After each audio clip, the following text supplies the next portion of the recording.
Hello, my name is Lola, and I'm going to be reacting to Mortal Kombat ripoffs by Angry Video Game Nerd. This was recommended to me by Yuzma Tariq and Sigma Blood. Thank you for the recommendation. I personally don't know any Mortal Kombat ripoffs, so yeah, let's check out some of them. And if you want to like, comment, subscribe my channel, you can if you don't want to.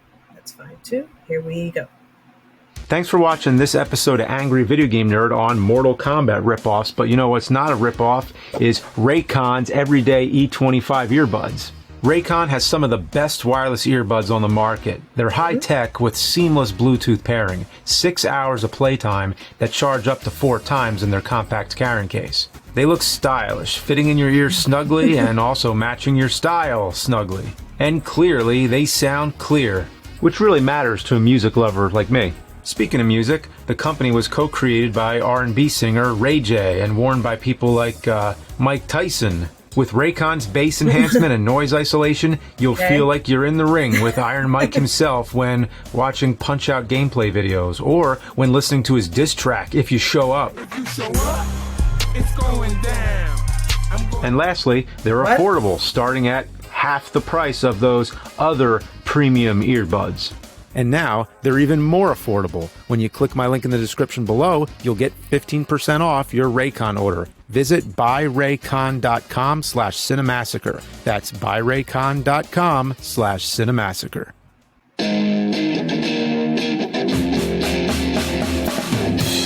He's gonna take you back to the past to play the shitty games that suck ass. He'd rather have a buffalo take a diarrhea dump in his ear. He'd rather eat the rotten asshole of a roadkill skunk and down it with beer. He's the angriest gamer you've ever heard. He's the angry Nintendo nerd. He's the angry Atari Sega nerd. He's the angry video game nerd. Where were we? Okay, so as I was saying last time, Mortal Kombat went on to inspire a generation of knockoffs and imitators that just couldn't replicate what Midway was doing. But don't think that stopped anyone from trying, though I sure wish they did. Companies hungry for that sweet, blood-stained Mortal Kombat money went to cash in on the phenomenon, and the first to take a stab at it was Incredible Technologies with their game Time Killers. Time Killers came out only a few months after Mortal Kombat did, and was really meant to be more of an answer to Street Fighter. However, the heavy reliance on blood and gore caused it to be thought of as a ripoff of Mortal Kombat. The game is basically the definition of nothing special. The only real defining feature of this game is the ability to dismember and even decapitate your opponent during a match, which I'll admit is kind of amusing and actually satisfying when you can pull it off. It's just a flesh wound, right? There's also a fatality move you can do when the opponent gets dizzy. All you have to do is hit all the buttons at once. It's cool the first time, but it gets old pretty quick because it's the same for every character. They just slash the arms and head off the opponent, and that's it. Once you've seen a character do it, you've basically seen everyone do it. It's funny seeing the opponent without a head between rounds, though.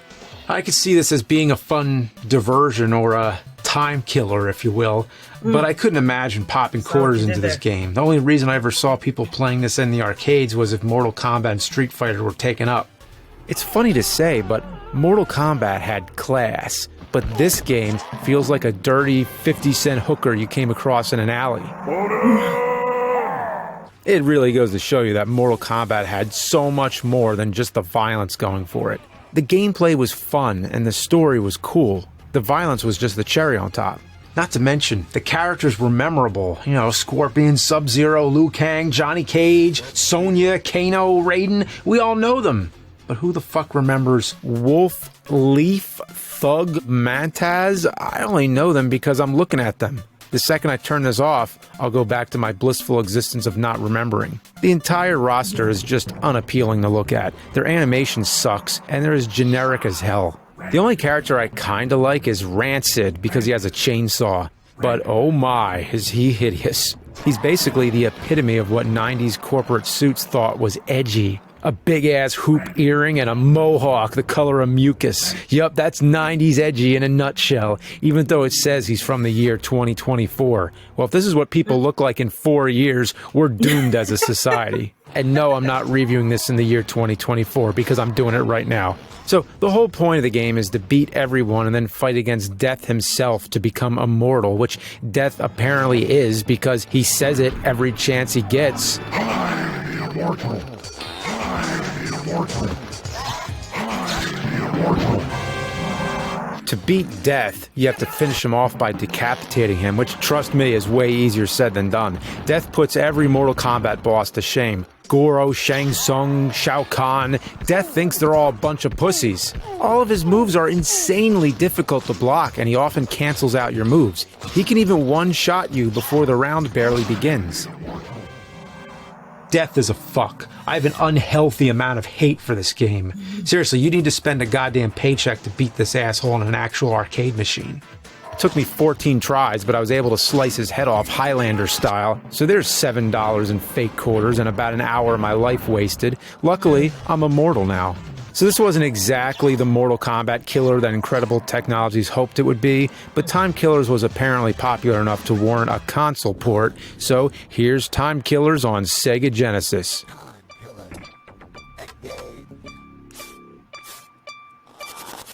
Oh, those graphics. You gotta be kidding me.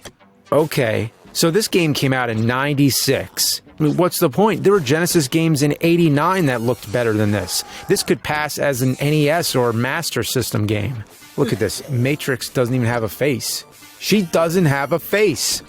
The sound is god-awful, too. All the characters sound like they're being strangled. And the music sounds like the London Symphony Orchestra if they replaced their instruments with diseased roosters. The fact that this got released so late in the Genesis's lifespan, and no, the fact this got released at all, shows they just didn't give a fuck. I played the game long enough to get to Death, which took less than 10 minutes.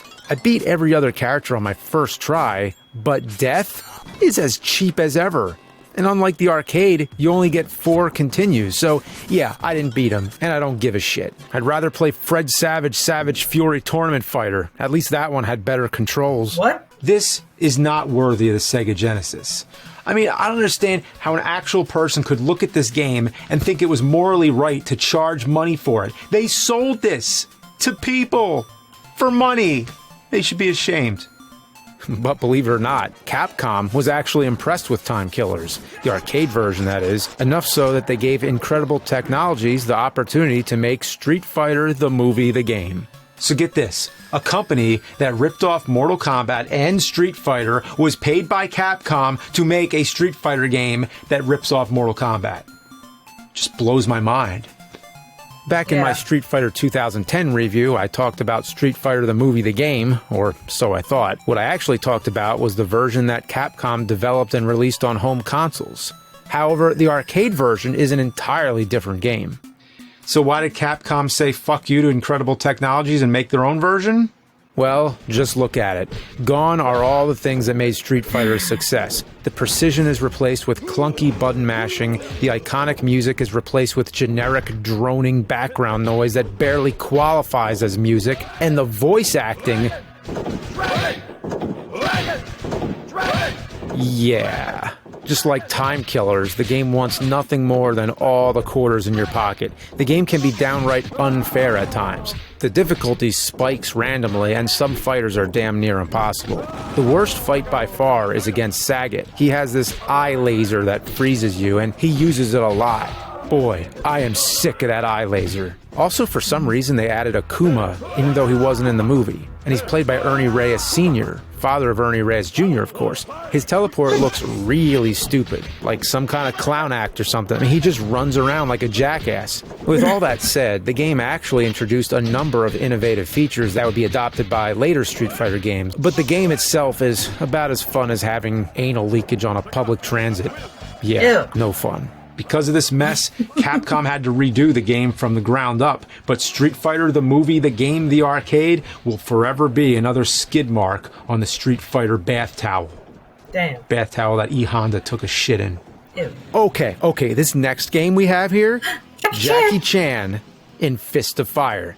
Now this I could actually get into. It's a Mortal Kombat ripoff with Jackie Chan. Oh, I don't care if the game sucks or not. It's Jackie fucking Chan in a Mortal Kombat style fighting game. All right. This is actually an update of a game called Jackie Chan the Kung Fu Master. In that version, Jackie Chan's a boss character and isn't playable though. But in Fist of Fire, you get not one, not two, but 3 versions of Jackie Chan to play as. This game is ass, but it's fun ass. It's in no way a perfect game, but if I saw this at an arcade, I'd definitely toss some quarters in. Other than the 3 versions of Jackie Chan, there's also 6 other characters to choose from, each of which was either in a Jackie Chan movie or part of his stunt team. The game is pretty damn difficult, but the novelty alone makes it fun to play. Also, there's fatalities. That is, unless you're fighting as Jackie Chan or against him. He's the only character that can't be finished off, and if he loses, he gets right back up and congratulates the winner. And that is so Jackie Chan, to get right back up after a beatdown and give a thumbs up. The fatalities are actually pretty gruesome too. People get cut in half, crushed, and blood sprays from their throat. Other than that, it's pretty lighthearted like most of his films. This would definitely be good for getting some friends around, having a beer, and beating the shit out of each other. In the game though, not in real life. Overall, a fun diversion. It was good to cleanse the palate from all the diarrhea we've been gargling. But don't worry, from here on out, you're going to see some serious shit. Here it is. Tattoo Assassins. Now, we're really getting into it. This is possibly the most notorious of all the Mortal Kombat ripoffs, and the crazy thing is it was never actually released. The game was developed by Data East Pinball, a company that, well, get this, only made pinball games. Who would have thought? But what's even crazier, it was created by Bob Gale, the writer of Back to the Future. Yeah, I don't even know what to think of this. A Mortal Kombat ripoff developed by a pinball company, created by the writer of Back to the Future? Is this real life? The story centers around this guy in a diaper and his magic ink that gives people powers. Only certain people can handle the ink, while others turn into hideous mutants. An evil guy named Colden steals the ink and decides to make an army of mutants to take over the world, and you have to stop him. There's 9 extremely generic characters to choose from, all with their own unique marketing logo and backstory. Honestly, though, I haven't read any of them because I can't stop staring at their faces. The eyes are drawn on most of them. Some look okay, I guess, but others have these weird googly eyes that are staring off to the side. The best is AC Current with the goofiest smile I've ever seen. So what really makes Tattoo Assassins stand out from all other fighting games is the amount of fatalities. Yeah, they really cut no corners with this one. I mean, this has more fatalities than any other game. You know how many? 2,196. Wow, I don't know, guys. You think maybe? Do you think that's enough fatalities? I mean, if there's 2,196 fatalities and 9 characters, that means each one has 244 fatalities. Mortal Kombat only has 1 or 2 per character, but that's pussy shit compared to Tattoo Assassins. Yeah, no joke. There are so many fatalities that all you have to do is mash random buttons at the end of a fight, and odds are you'll do one. I swear, I'm just hitting whatever, and I do a fatality every time. Well, the game's great for people who can't pull off fatalities. All you have to do is mash buttons, and there you go. Well, thank God for Bob Gale and Data East Pinball. The fatalities can get pretty weird, too. I mean, they really took the idea to the most absurd levels. People turn into Mona Lisa, have a fly swatter smash them, get crushed by a JPEG of the Titanic, and my favorite, get burned to death by flaming farts. Okay, I'll give them that. Mortal Kombat didn't have flaming fart fatalities. Not until the PlayStation 2 era.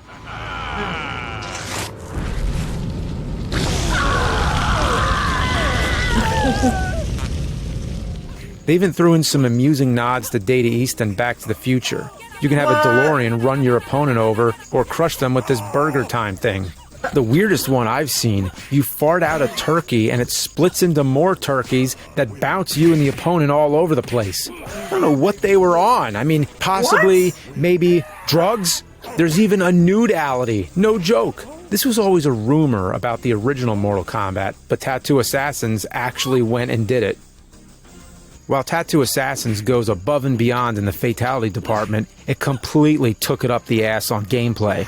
I feel like no matter who I play as, my hits barely connect. That is, unless I play as Carla. She's basically a mixture of Sub-Zero and figure skater Nancy Kerrigan.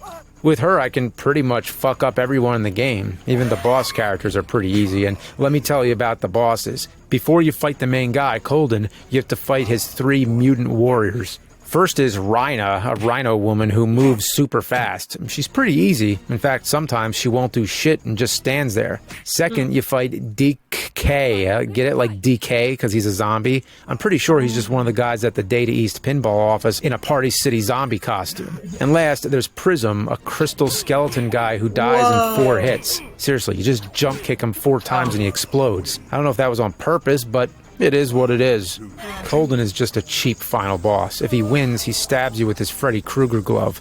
But if Carla wins, he explodes spectacularly and she goes to Disneyland. I like how they just photoshopped some Mickey Mouse ears on the only picture they had of her. So there's Tattoo Assassins. Sadly, Data East Pinball's no more. But I think they'd be proud to know that their game that never got to see a wide release ended up gaining a bit of a cult following years later. So this brings me to our last game, and for this one we're taking a detour away from the arcades and digging out the old 3DO. And this one also happens to be one of the worst fighting games I've ever played, Shadow War Succession. Now, before I show you this, I need you to keep in mind, this is a real game. This was released on home consoles. The first thing you get is this cutscene of a helicopter flying past the Statue of Liberty, which is piss yellow for some reason. And how'd they screw that up? Because the helicopter's green. So it's not like they couldn't make it the right color. Also, listen to that music. This was on the 3DO, a CD-based console, and the music sounds like it was made by someone fucking a Casio. So then the helicopter flies up to a building where a terrible 3D model is standing and begins to shoot into it at 1 frame per second. Wow. Turns out this was a hit on Kincaid Storm, a billionaire and leader of the evil organization SHADOW, Shadow, which stands for Syndicate of Hate, Anarchy, Destruction, and Organized Warfare. But it should stand for shitty heap of ass doused in orangutan whiz. Good lord, look at that select screen. Look at those characters. Anvil, Carlos, or is it Carlo 3? I mean, holy shit, I know I called the characters in Time Killers and Tattoo Assassins generic, but for fuck's sake, this game changes the meaning. I don't even think generic covers it. Alright, let's see, this game is a bitch to play and it sucks. There should be a new, stronger word for shitty games like these, like a bitch sucky or suck bitch. This game's a suck bitch.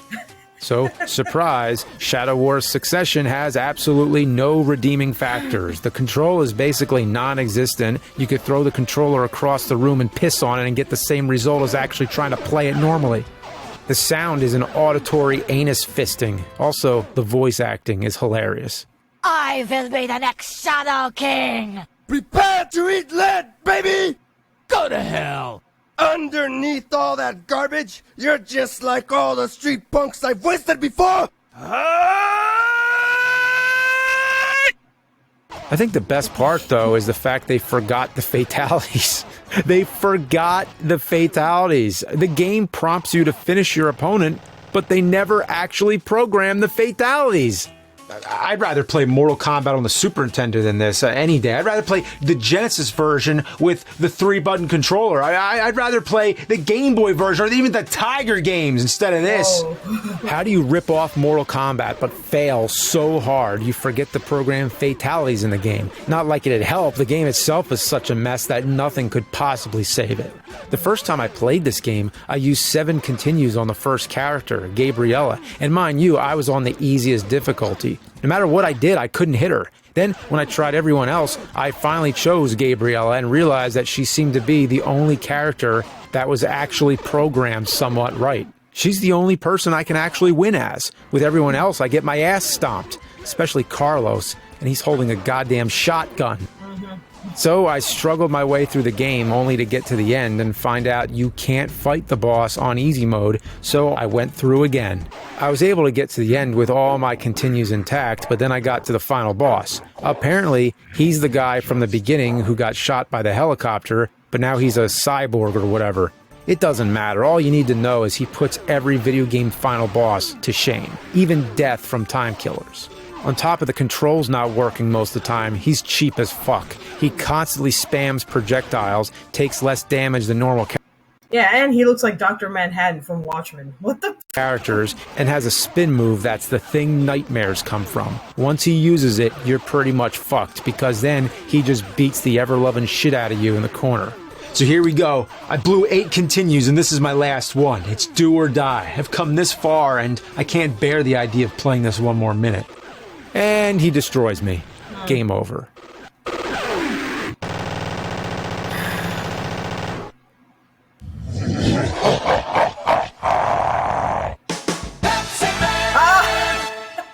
That's it. I lose. I get nothing. Good day, sir. But fuck that. I can't just go about my day and forget the horrors I witnessed on the 3DO. I just can't shake my need for satisfaction. I have to play through it to get closure. But this time, I know what to do. I almost had him the last time. This time, it'll be different. And after an hour of jumping around like a fucking idiot and listening to the same phrase over and over, I finally get back to that son of a bitch. And this time, I fucked his shit up on my first try. Hell yeah.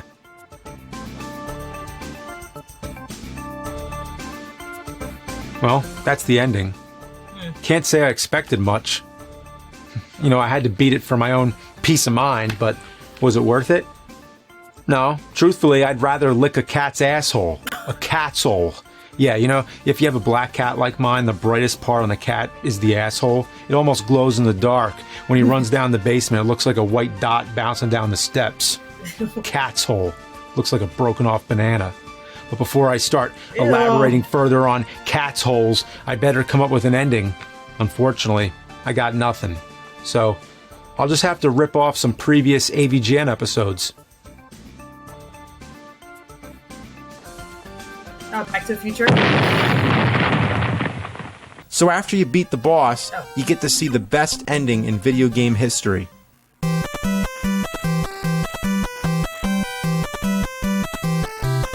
What a piece of shit. Pickle.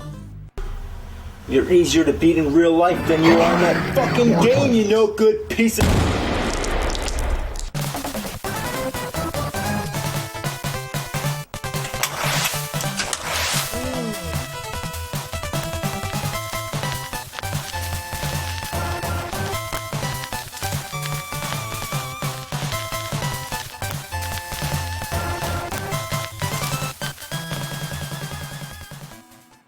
Yeah, that last one.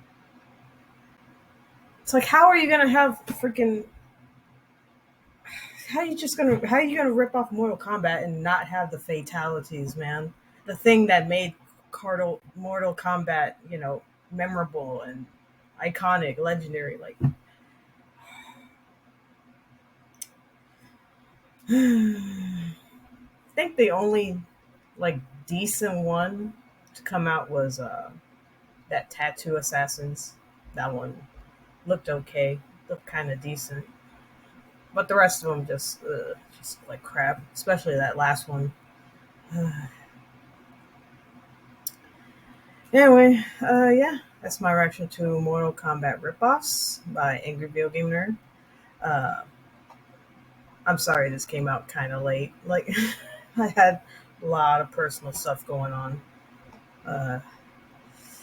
Anyway, yeah, this was done mostly because, you know, it's the 30th anniversary of Mortal Kombat. Do, do, do, do. You know, I like that song. That song was pretty cool.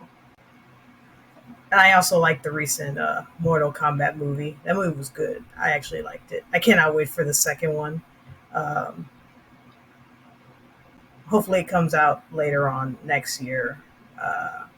Hopefully we won't have to wait another, like 2 years for it, or 3 years. Like, no. Anyway, yeah, that's it.